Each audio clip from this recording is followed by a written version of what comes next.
It's funny. You're sort of describing my ADHD right now in a very real way. Like this Oh, is wow. like my attention and focus jumps around so So much. are you, But this is something for real for you that you totally for real. have something you've therapized about and studied and kind Yeah. of pondered? Yeah. Is this a more recent diagnosis or? It was a sort of gradual realization that I was a candidate for this, and then I was like, and I think having kids and like getting really starting to juggle, like when you start out in show business, it's so selfish. Really, it's like a career. It's like a selfish career. Yeah. It's like you really are like just kind of chasing the things that this dream that you have, and it's all about you. It's very self-involved. You want to be center stage. Yeah. And as life transitioned, and it's sort of a singular focus. And as life transitioned into having like an extremely beautiful and serious relationship, and that turns into a family, I found myself like really struggling with just grappling with a kind of the sort of spread of responsibilities in a way that was that I was observing as different from other people. It was like, okay, this is interesting. Like, what can I started reading more about possibilities, and ADHD emerged, and it was a little bit of a buzzword for a while. So I kind of was like not taking it seriously. Like everybody's got ADHD. Everybody says they have ADHD. Everyone in Hollywood's got ADHD. Of course. Yeah. And, but it really started to click. I read a book called Driven to Distraction, which is kind of the original kind of academic text on ADHD or ADD as it was called at the time. And I wept reading that book. Wow. It was like, oh my God, this feels real. Like this feels kind of like this is cutting deep. What was real about it? How does it manifest for you? It was sort of enumerating the typical struggles of a person with ADHD. And these are the things that that I think we are taught to have shame about, because it's a lot of executive functioning things. It's a lot of like staying organized, staying like a lot of just basic life functions that are very natural and I think taken for granted by so many people. But I found myself really struggling with, and long-term planning is extremely anxiety inducing for me. I'm so good in the 11th hour. Like I can really execute at a high level in a panicky mode. And that is like classic ADHD. Like, because the act of like, if I need to plan something 2 or 3 months out and you sit down with me and they're like, okay, so what are the steps we need to take to get there in 3 months? Let's set like weekly kind of goals and deadlines to get to this thing. I'm like, what are you talking about? I don't even know where to start. Like that freaks me out. That completely freaks me out. I will punt and punt and punt until I get to a week before. And then I'm like in panic mode, but I get psyched and I get focused. Is it like a hyper-focus thing that sets in? Yes. Yeah, when you're like, you have to do it. Deadlines. Yes. You're good with deadlines. Yeah. Well, no, I mean, I'm at last minute deadlines. Yeah. But then I have to push everything else aside, and I can't like deal with life things, like important things, meaning like whatever. These are very hard things on a relationship. They're very hard things on on work, structures, and so this is also what I'm reading about, and just kind of like, oh, there are other people that act this way. Or it also just kind of gave me a framework to see it, to see some of that behavior as like, oh, this isn't just me being lazy or me being like procrastinating. Like these are maybe there's a little bit of a different framework I can look at this under. And that's why I wept, because it was like it was an opening to a sort of a self-love that in an area of myself that I just felt so much shame and anger about my own kind of patterns and behaviors. And suddenly it was like, oh, here's a way that a framework through which I can actually see this in a positive way or just in a compassionate way towards myself. That led to a full neuropsychiatric evaluation, which was very intense, like a couple of days. And they were like, yes, this is a thing that you have.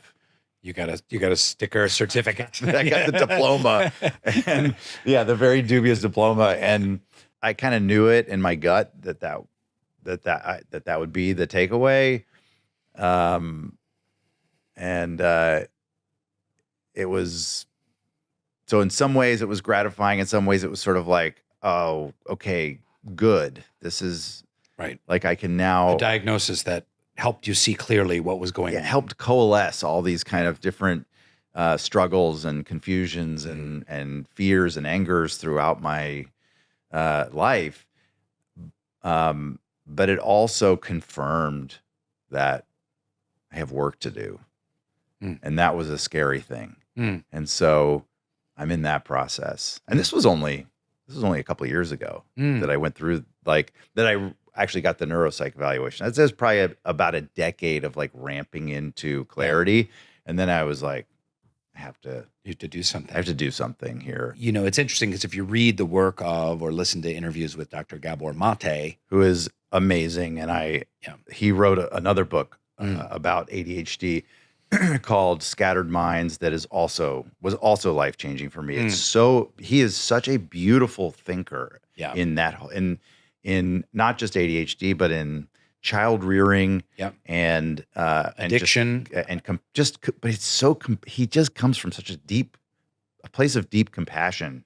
And I find his work and his words so stirring and moving. But did you find a connection? And we don't have to unpack your childhood or anything, but he talks a lot about how stuff like procrastination and even depression and ADHD, anxiety have their roots in childhood trauma and childhood wiring. It is a brain chemistry issue, but it's also greatly influenced by trauma. Yeah, for sure. Yeah, that was another.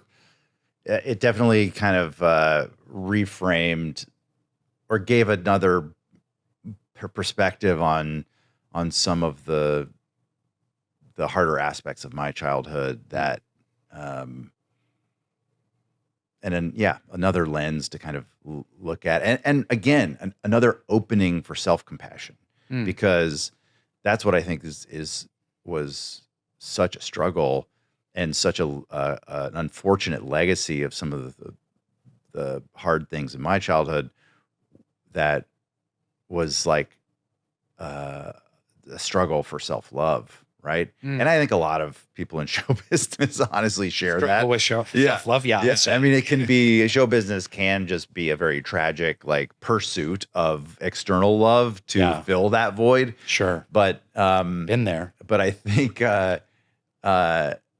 it's been, a long journey in trying to just confront a lot of things with honesty, and it took a long time. I even started therapy in my late 20s, but it took a long time to get to a place where that therapy became really about self-compassion, which I think is one of the most important things for us to learn. I think it's the most important thing to learn through the therapeutic process, 100%. And I was raised in the South, and therapy is for psychos. Like it's not, no one goes to therapy. It's for people with like serious problems or whatever. And newsflash, like most of us have serious problems.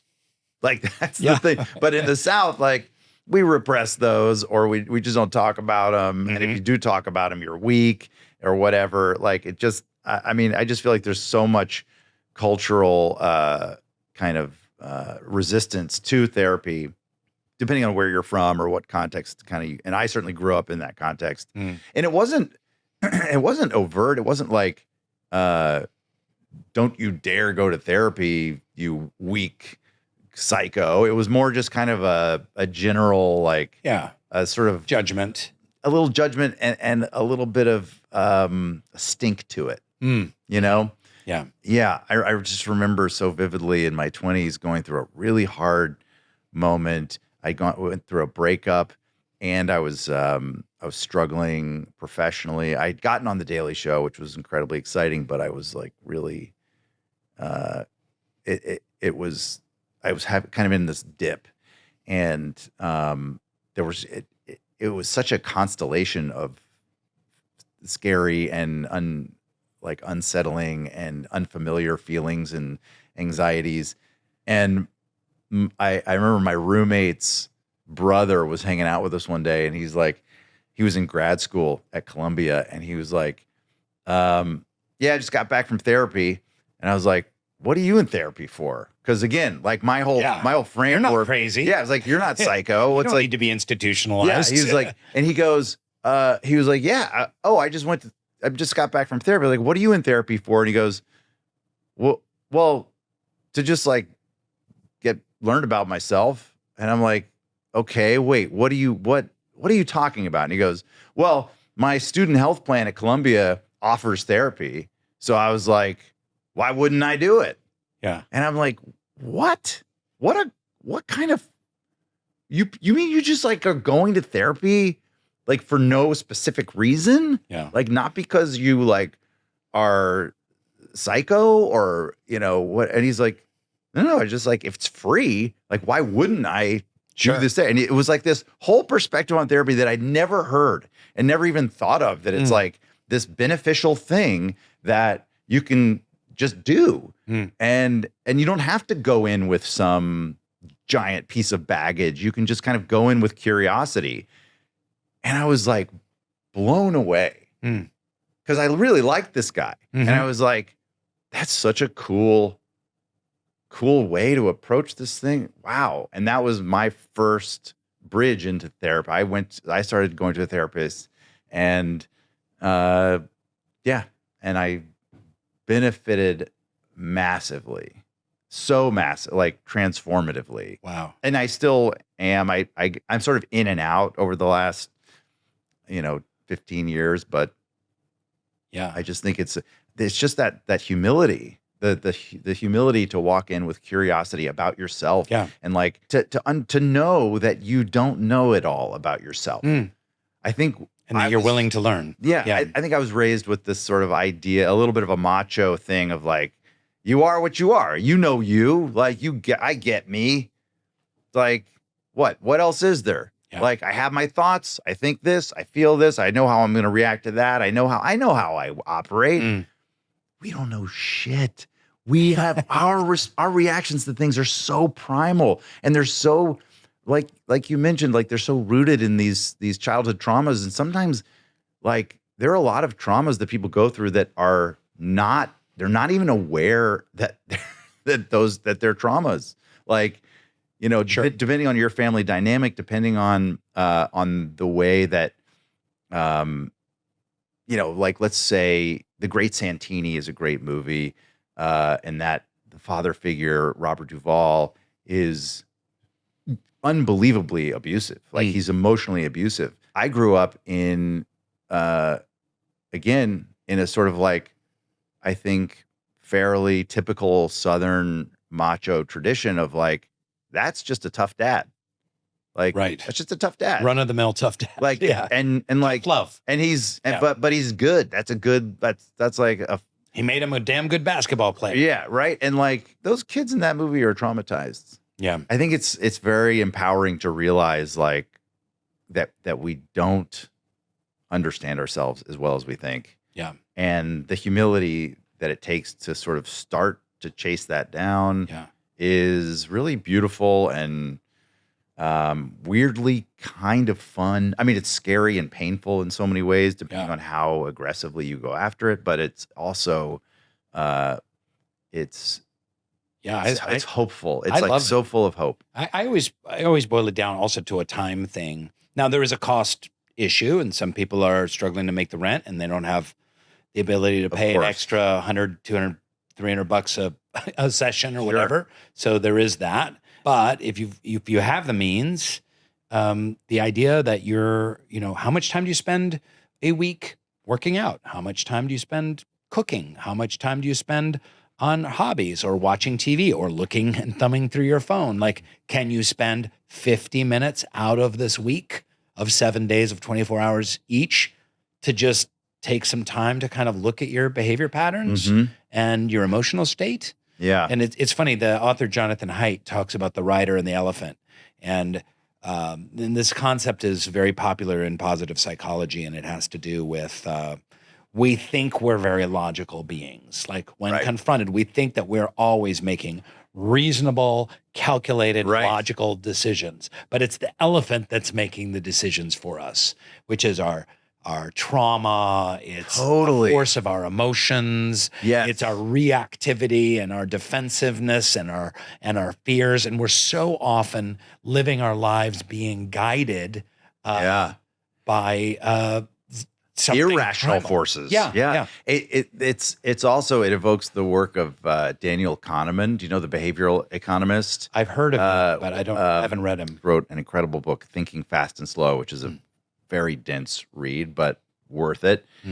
It's so eye-opening. It's everything you're saying about how like what guides our choices can be so primal or rooted in things so far outside of our logical minds.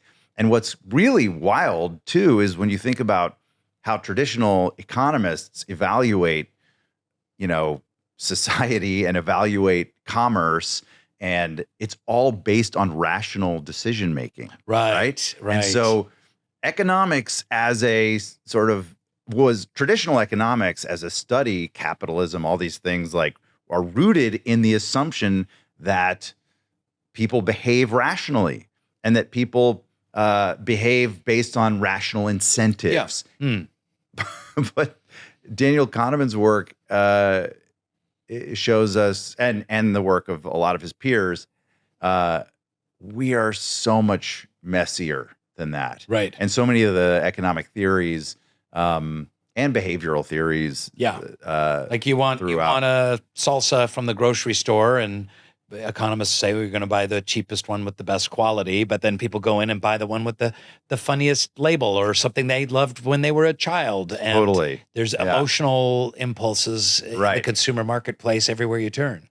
Exactly. And there's so many things like that are so surprising to learn about the way we make choices. Yeah. The Soul Boom Podcast. Subscribe now on YouTube, Spotify, Apple Podcasts, and wherever else you get your stupid podcasts.